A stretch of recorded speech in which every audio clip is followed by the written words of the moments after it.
मध्य तथा निम्नतर लोक। पृथ्वी मध्य लोक में आती है। भगवद्गीता बताती है कि किस प्रकार अति सरल सूत्रयांती देवव्रता देवान द्वारा उच्चतर लोकों यात्री देवलोकों तक जाया जा सकता है। मनुष्य को केवल उस लोक के विशेष देवता की पूजा करने की आवश्यकता है और इस तरह चंद्रमा, सूर्य या अन्य किसी भी उच्चतर लोक को जाया जा सकता है।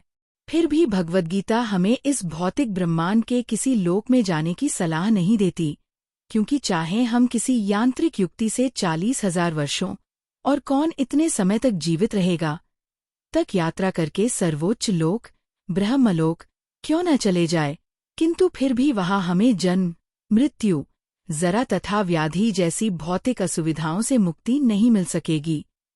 लेकिन जो परम लोक, कृष्णलोक या आध्यात्मिक आकाश के किसी भी अन्य लोक में पहुंचना चाहता है, उसे वहां ये असुविधाएं नहीं होंगी।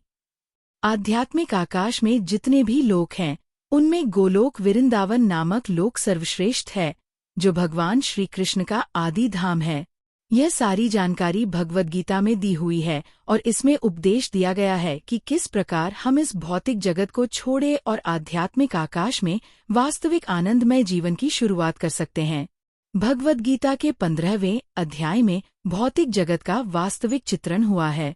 कहा गया है, ऊर्ध्वमूल मधय शाखम श्वत्थ प्राहुरव्ययम् छंदांसी यस्य पर्णानि यस्त वेद्स वेद्वित्। यहाँ पर भौतिक जगत का वर्णन उस वृक्ष के रूप में हुआ है जिसकी जड़ें ऊर्ध्वमुखी ऊपर की ओर और शाखाएं अधोमुखी नीचे की ओर। हमें ऐसे वृक्ष का अनुभव है जिसकी जड़ें ऊर्ध्वमुखी हों। यदि कोई नदी या जलाशय के किनारे खड़ा होकर जल में वृक्षों का प्रतिबिंब देखे तो उसे सारे वृक्ष उल्टे दिखेंगे। शाखाएं नीचे की ओर और जड़ें ऊपर की ओर दिखेंगी।